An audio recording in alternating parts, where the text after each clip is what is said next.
Punk isna deed, cause I stand before you, shouting a language that isna really a language. If you listen to the myopic masses with their multicoloured coups and flags and all regime, shortbread tins and brigadoon lullabies, I'm nae Sid, but I am vicious. Raging against a machine. Up you! I wanna do what you tell me. Up you! I wanna do what you tell me. I wanna speak proper. Dilute my dialect because it makes you more comfortable. I dinna hae 3 chords, but I've got the truth.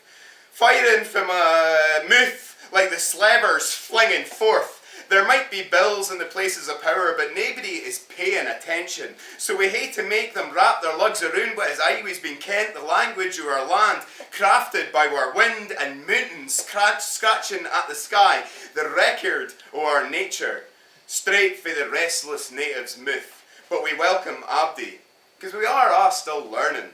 Language isn't a product, it's a process, nae perfect, nae ever. It's our oral fingerprint. Punk isna deed, but I dinna hate to be so angry.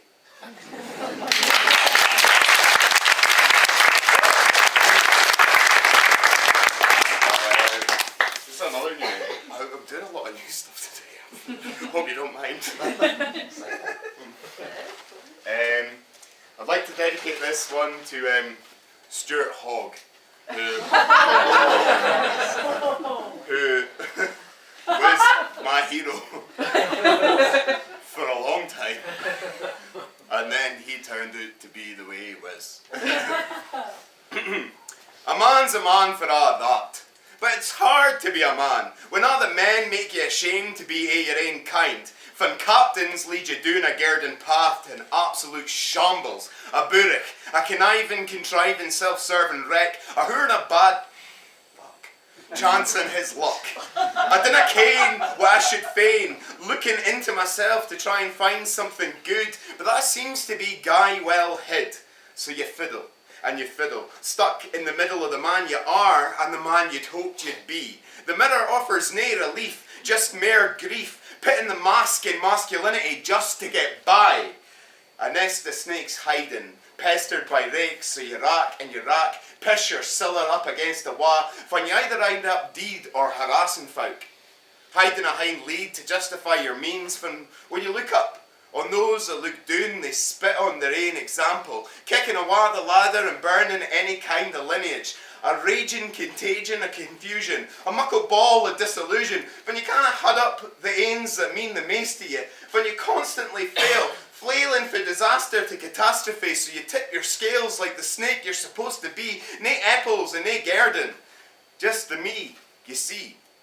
Lift your een to the skies, see nothing but bruises and lies, a clansman behind closed doors taking a broadsword to the truth, a claymore with nothing to fight for, a protected, practiced example, as long as you dinna take a sample. A man's a man for all that. A brotherhood of badness. But I canna see myself in the reflection of those in control. The vast expanse of difference doesn't cover us. There is nae us. There is only them and us. Stuck between the cans and the cannas. You just try to be nae that. Cheers.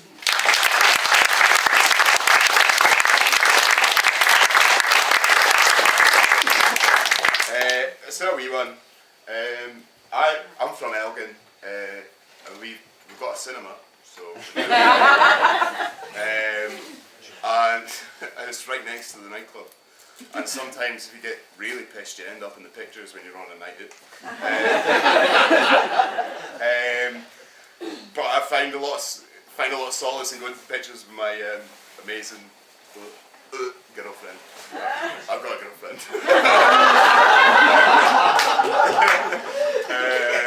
So I wrote a poem that goes to the pictures with her.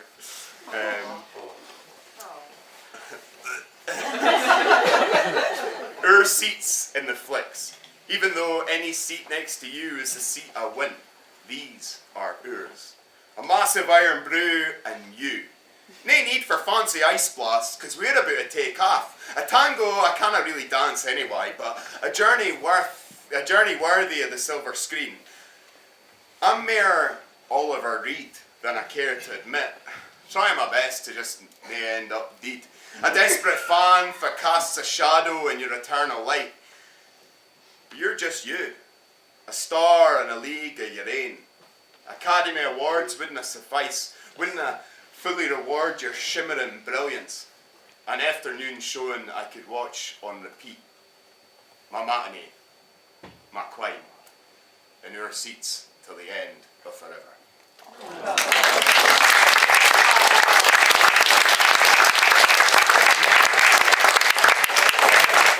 Doesn't get that stinky finger a duck in with. So sorry. Sorry. I should have waited till 2 o'clock.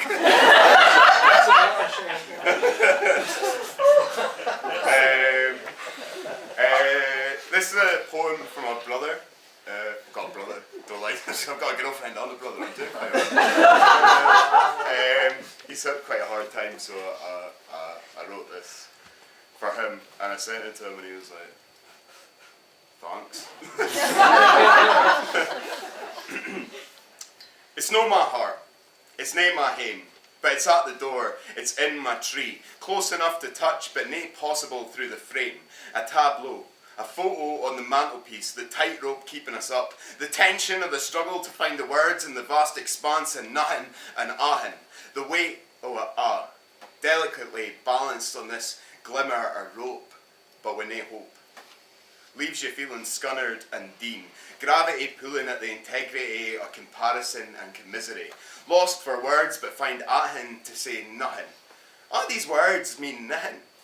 It's working out a problem solved, but you've nae won and we are lost. Somewhere in the escape routes, in the dark underground, I leave the light on, a pouring out. Forever we are two of the same. Chapters in a story, side by side we write the future. An interstellar mission going under, but nae out. Nae yet. 'Cause the parallels exist and we can light to another time, another line in the stand, start afresh. 'Cause you're nae out. Nae yet. Thank you.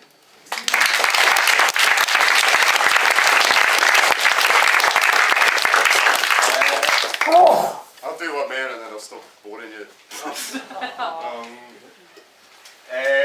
So I worked for Johnson's of Elgin, who are like a really posh company, and they asked me to write this poem. So I did. I hope you like it. It's kind of about scarves and that. So.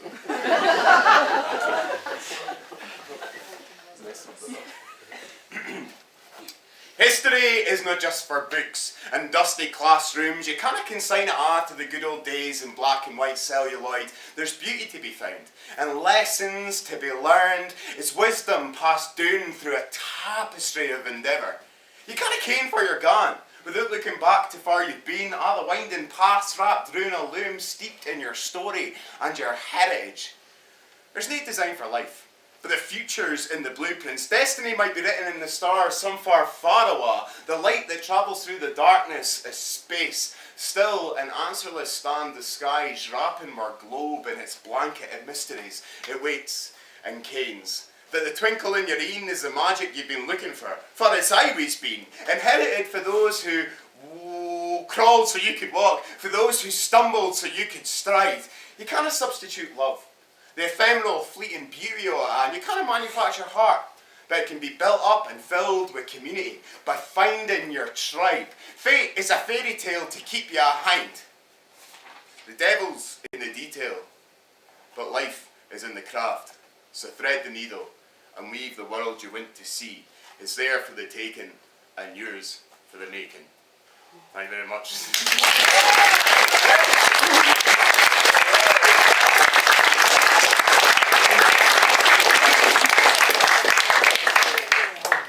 Can I follow that? We were sat in the wee Watson mosh pit there. That's brilliant. That's got Abdi limbered up now. So I'm going to quickly, we're running a wee bit behind, so just very quickly get Dawn and Alex.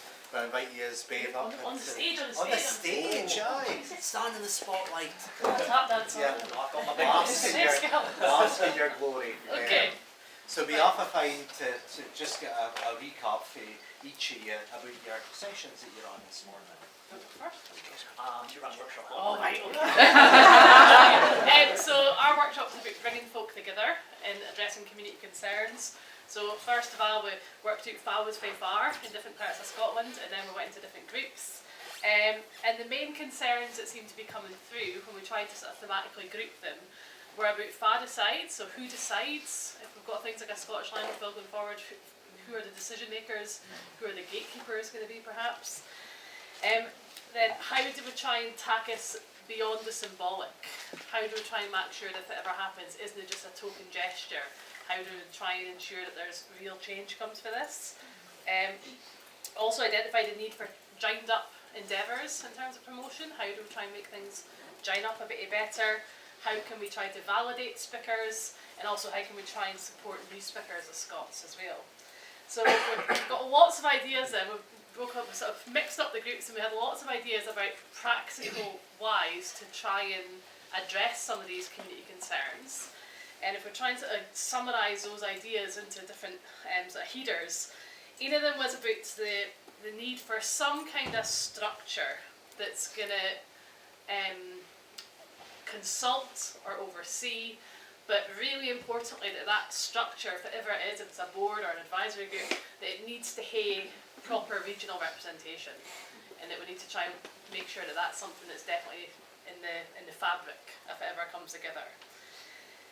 We also spoke about investment as being partly financial, but also about investment in time and recognising folks' time that they give to this, but also investment in building up the existing expertise that there is, trying to work on the expertise that's already there and try and work on the enthusiasm that's already there in our communities. We also spoke about investment in skills building for educational practitioners, but also skills building in speakers, and also the increase in Scots content, whether that be in our print media, broadcast media, culture, the arts, trying to normalise the Scots language so that it's not just always Scots about Scots, but it's just Scots about on him. just the same way that you use any other language. And then one of the main things that came out was the idea of momentum. The fact that there have been good promotion endeavours like this before. We spoke about things like the network of the Education Scotland Scots language coordinators, where there was lots of different Scots language coordinators, and then we've had lots of projects like this where either funding gets pooled or it was for a fixed term only, and then it gets reduced down to something that's more difficult to maintain or more difficult to get a wider impact for. So recognition really that we're not the first people to be pointing at these issues, we're not the first folk to be seeking change, but how can we sort of seize the moment, because folk are willing to listen to us a bit more in recent times it seems, so how can we seize the moment, and if it ever gets put into place, how do we hug on with it and get a bit of momentum so that it doesn't just peak and trough like it is before. So that's my main summary. Thank you, Dawn. A lot of things that resonates with what we've been speaking about in our advice there. Alex, what about you? Workshop 2 was covering cultural and creative aspects of Scots and how we can feed that into the bill, and beyond that, the strategies that the bill can generate. So we started out by having folk in groups and trying to come up with the current cultural inventory of Scots. Where is it already present? In what is Scots cultural manifestations? And where would we like to see it more, and where would we like to see it expanding to, and what are the problems with the current manifestations that we're seeing? Some of the main areas that came out of that was in media, in traditional media. One thing that was noted was that it tends to be smaller publishers that take up the mantle of Scots publication, and that getting bigger publishers on board to take Scots language materials more seriously is something that we would like to see. Another big part of traditional media is the BBC and national broadcasting, who've traditionally been very reticent to even showcase the diversity of Scots accents. I'm sure we'll all have seen and done a bit of a facepalm at Granite Harbour and things like that. Having a sort of standard central Scots accent and little representation of the breadth and richness of the local Scots of Aberdeen. As well, those things pointed out not just about representation on the screen, but behind the scenes, that even in terms of the production of it, although Aberdeen's got a media unit and a BBC Scotland headquarters there, that all the production crews for Granite Harbour were coming up from the Central Belt, and that's something we can push for change more on, to have more locally based media as well, that jobs matter too. As well as the traditional media, modern media is also a big thing. It's future generations that bring Scots forward, and so we need to be looking at where we see Scots as a language option in online forms, and where we see content getting made, I think as you touched on, not just about Scots or about the language, but how do we encourage content creators to be creating content. I think we need to be aware that that is often a full-time job relying on sponsorships, and so it's about encouraging that connection between the companies and the content creators.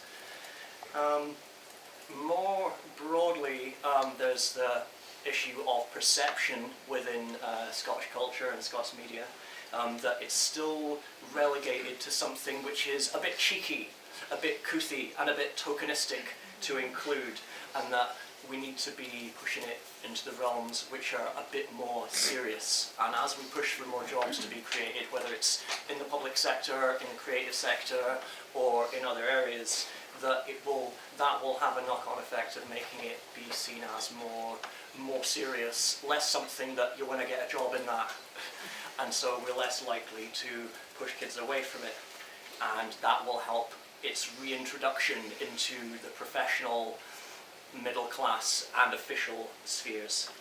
And just some general points about the approach as well that came out of that is that there should be a bit more professional development, perhaps for teachers in schools, and how we deal with Scots in government. It should be in all aspects of things and not just relegated to the educational or the cultural sector even, that there should be a cradle-to-grave approach for all sections of life.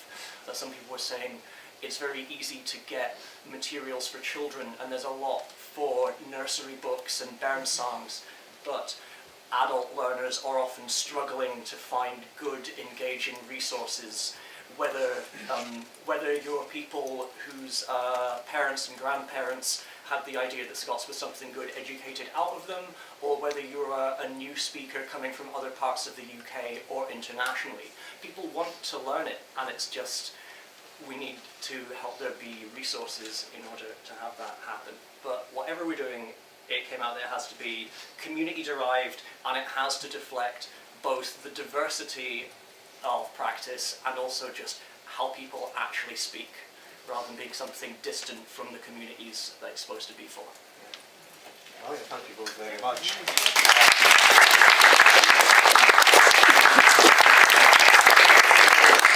You might be spearing at yourself, and what are we going to be doing with this? So the advice will be talking all the broad outputs for each of the workshops, and especially that sort of action bit at the end of the workshops, and then using that to inform what we focus on in your advice, but also sharing that with the likes of Douglas and his team that was here, Emma and Jackie and the cross-party working group, and on to the other organisations. So yeah, so I'd like to just thank you all for your super engagement. It was brilliant to see the workshops and full much passion and engagement there was there, so cheers for that.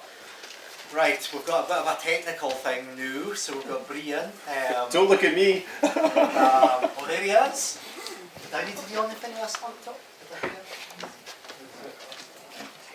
So, hello Brian.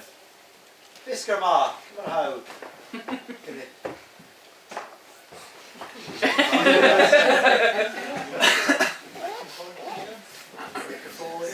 Is it here? Where is the I'm not sure. But he is on our way. Yeah. Sure. Oh, it's maybe here, is it? No. He's fixing, he will hear him. Hear his keyboard. There you Oh, Brian. Oh, Definitely no. not.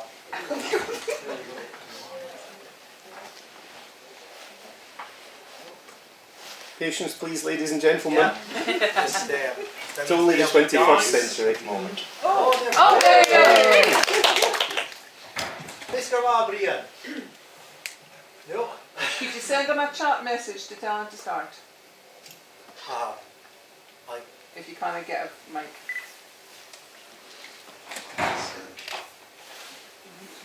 Right. I've only got him on email. Send it in the Zoom chat. On the Zoom chat. I'll WhatsApp it. So I'm getting no sound from the Netherbow Theatre, Intentionally just not. from Maria. Her mic is on.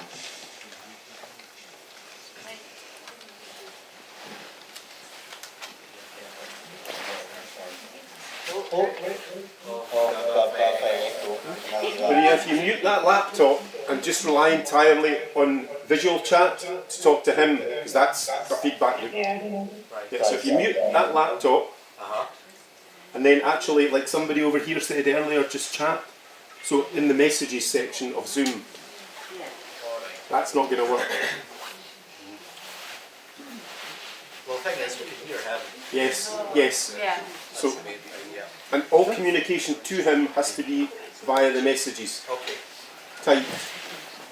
Okay. An interesting Q&A. Well, I think I'm sure we'll get fine. No, that's right. Yeah.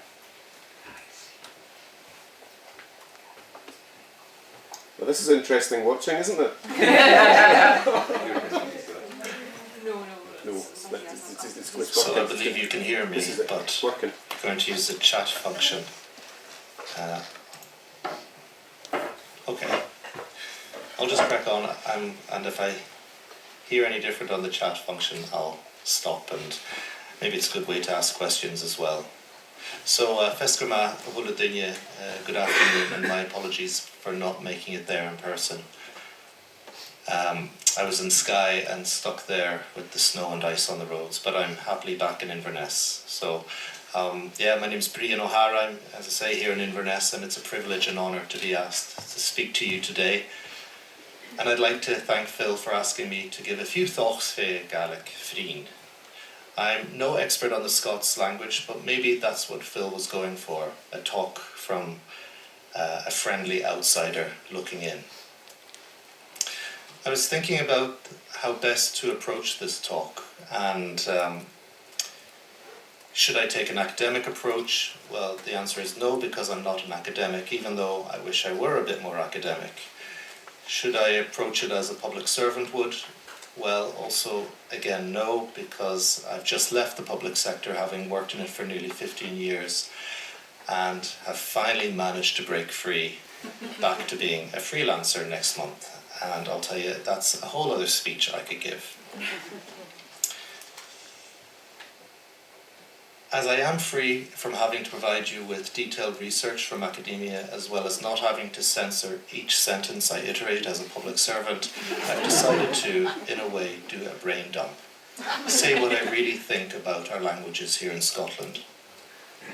Some of you may not agree with all of my thoughts and recommendations. Some of you may have heard all of this already, and some of you may also be asking, why in the wee man's name do we have a Gael and not even a Scottish Gael in front of us telling us what to think? Well, first and foremost, I do not define myself culturally, linguistically or nationally as one thing. It took me a long time to come around to accepting the fact that I have multiple identities, and finally I'm quite relaxed about that. Not only am I relaxed about it, but I feel empowered by allowing myself to have multiple viewpoints and cultures to draw upon. So here are my current identities.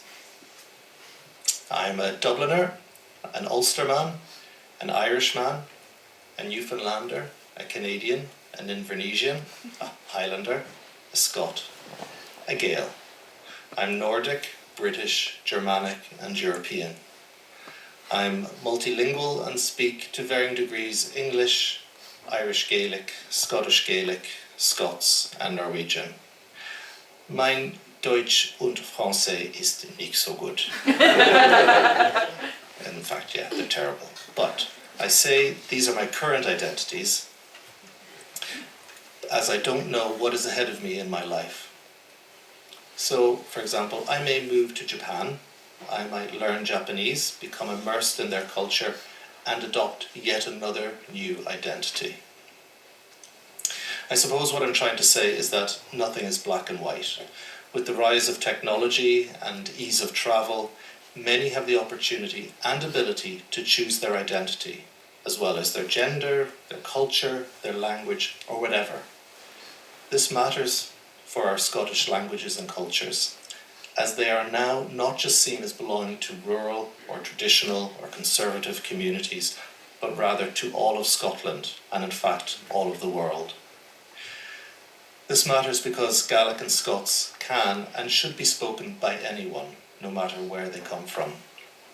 Scotland is an inclusive country, or at least it should be, and therefore our language communities should be inclusive, not exclusive. I believe that many of the things changing among Gaelic language speakers and learners are for the good, but there are still a few native speakers who want to other Gaelic learners or speakers from urban areas such as Glasgow or Edinburgh. This should be thwarted at all times. But we do have to care for two linguistic communities, our native heartland speakers and our urban international speakers and learners. I'm also aware that the development and use of Gaelic and Scots are in very different places. They both have strengths and weaknesses, but I hope can offer inspiration and hope to each other and to each community. I'll be focusing mostly on Scots in this talk today. I'd say that one of Gaelic's strengths is that it's totally unintelligible to English language speakers and therefore has to be learned from scratch. There's no question that it's a separate language to English. On the other hand, the Scots language is very close to English and therefore, as we know, questions constantly arise as to whether it is a language at all. Now, before you jump out of your seat to attack me, or the screen in this case, let me make this very clear. Scots is a language as much as English is a language. Scots has lots of dialects, such as Shetlandic, Orcadian, Doric, Border Scots, etc. But there's no denying it's a language. I don't know how many times over the years I've had to explain to Scottish and Irish people and others the difference between, for example, Scottish Gaelic and Irish Gaelic. And the same applies in trying to explain to people that Doric actually isn't a language, it's a dialect of Scots, or that Scots is a language and not a dialect of English. I wonder if this scenario is familiar to anyone here. I've also had lots of discussions with Scots language speakers about the standardisation of the Scots language, as we have with Scottish Gaelic. I know that this is a contentious issue, and I'm still not quite sure how things stand right now on that matter. I fully understand the importance of retaining our individual dialects.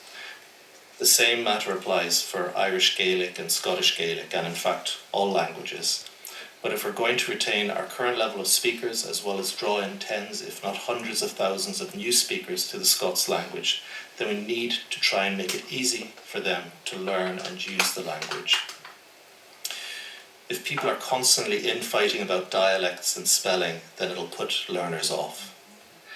And I have to say, these very arguments were held about the Irish and Scottish Gaelic languages years ago, and in fact, in the development of most languages. Once again, it's just my perspective. Maybe you have all of this sorted out, and I'm behind the curve. The fact is, I'm interested in learning and speaking Scots.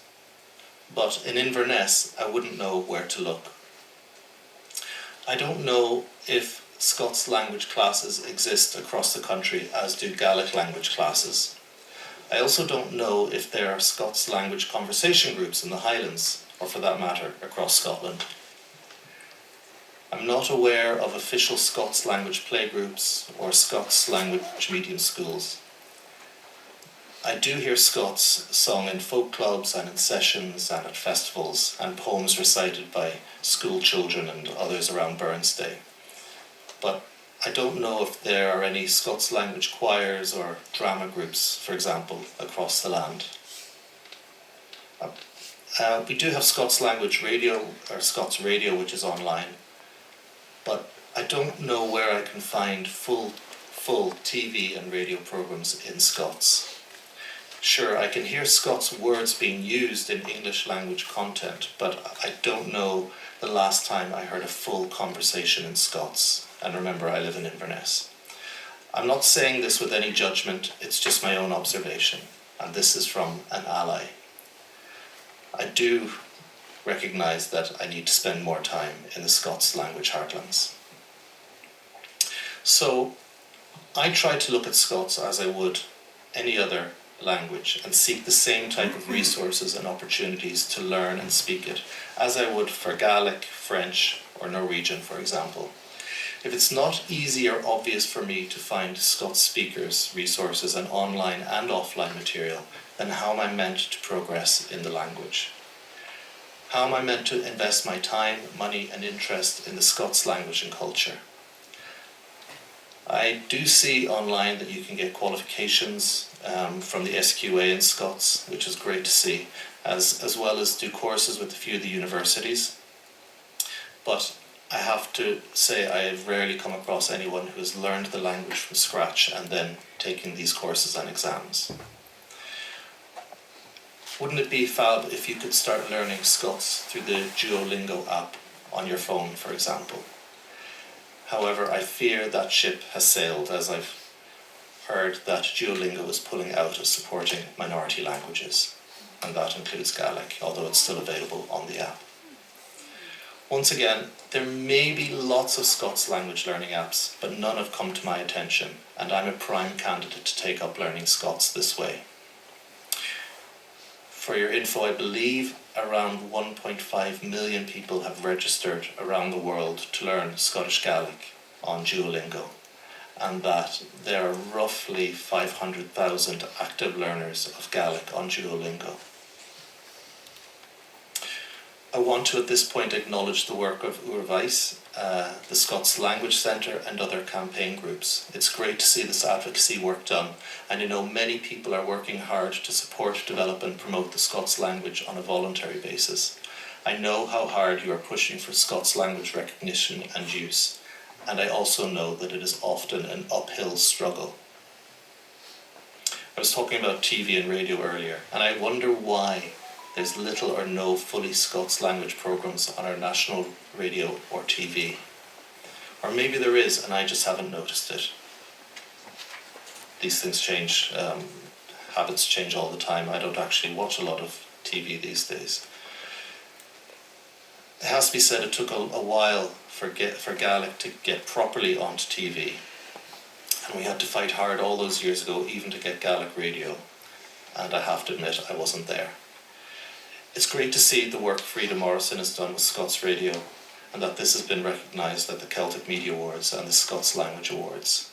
And speaking of awards, I think it's great that the Scots Language Awards are what they're doing, celebrating advocates, Scots language advocates, businesses, artists and community speakers of the language. And fair play to Simon Tumier and all the work he does, not only for Scots, but for Gaelic and the traditional arts too.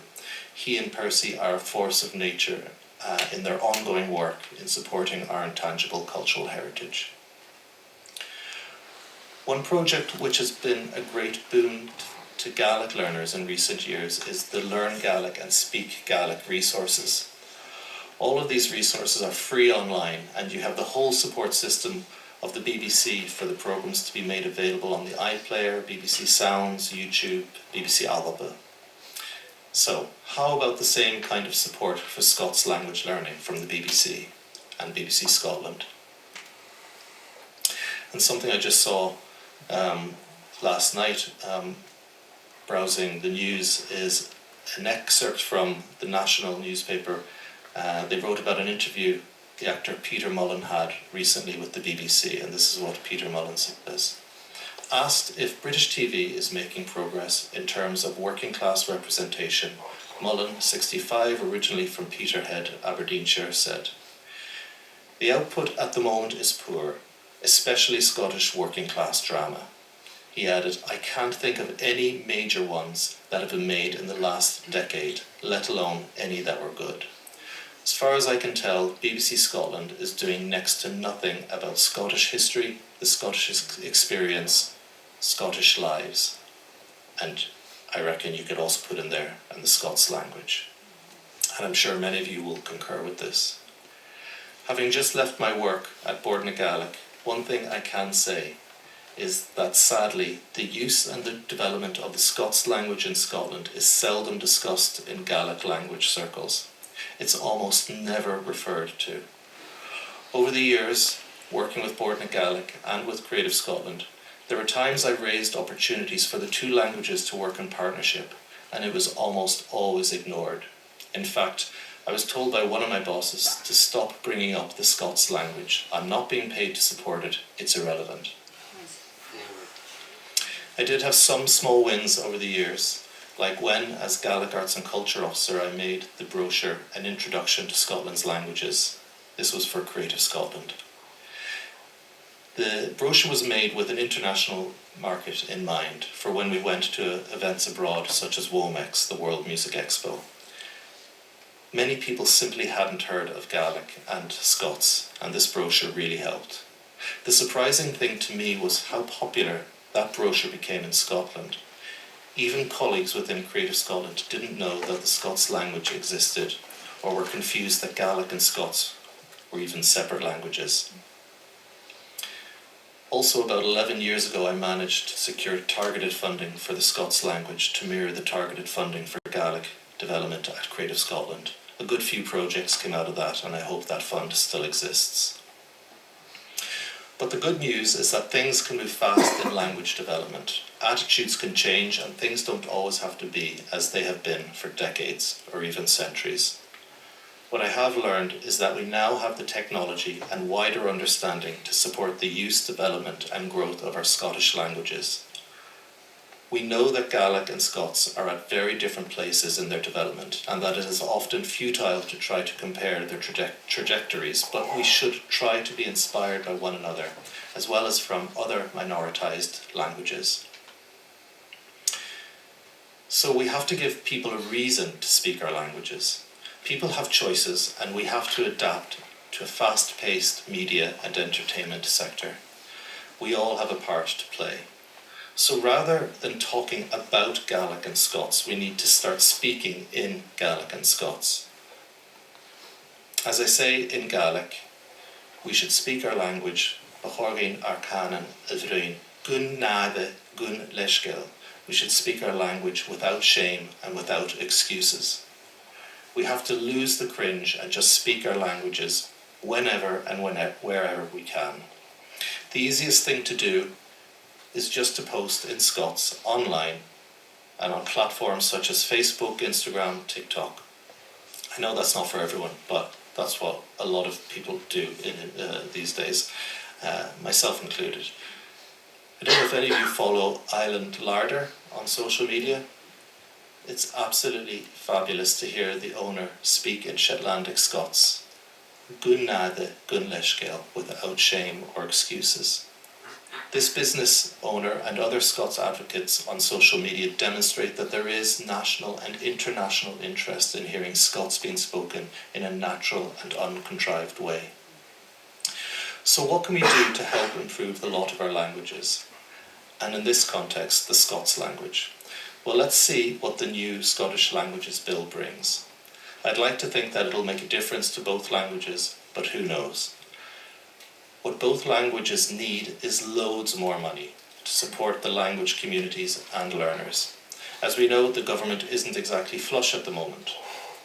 But as I said at the start of my talk, I'm going to do a brain dump. And here is a wish list I have for the Scots language going forward.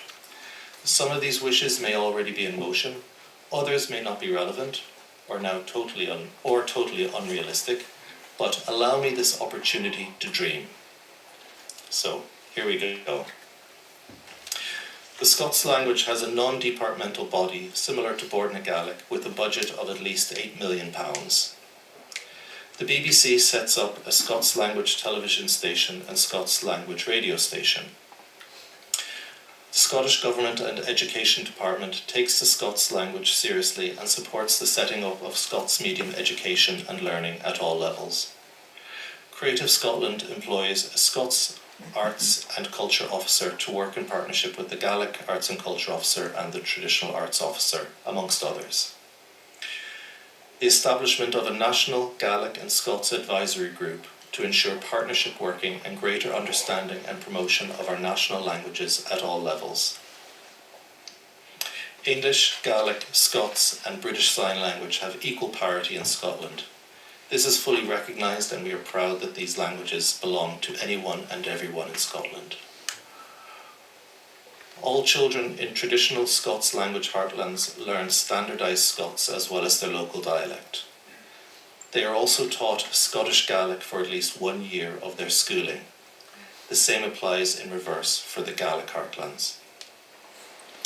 We re-established the Nósúr song competition and conference for Celtic and Scots languages.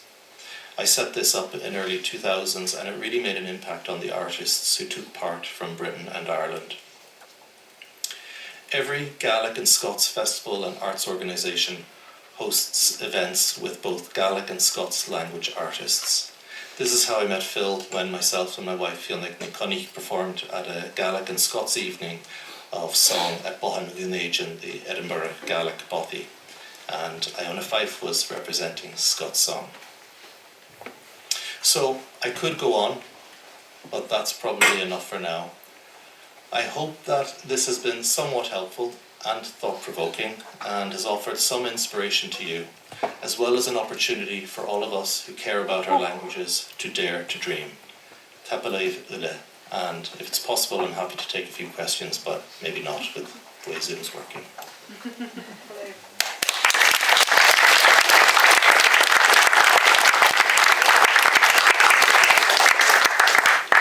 I'm happy to take 2 questions because we're running a wee bit behind, but if anyone's got a burning question they'd like to ask Ian, let me know and I'll do my best to take it. But otherwise, I'm happy to move to the next section. Nope. Okay, brilliant. I'll just tell them half a lot. So, if everyone remembers what workshop you've got, workshop 1, workshop 3 will be in the court, workshop 4 will be up in the library and following the same format. We're running about 10 minutes behind, so we'll have to keep the workshops to 45 minutes instead of the 55, but we should still be able to make them nice worthwhile. We just have to be out at the agreed time because the poetry push go time festivals in the evenings. So yeah, so if you make your way to your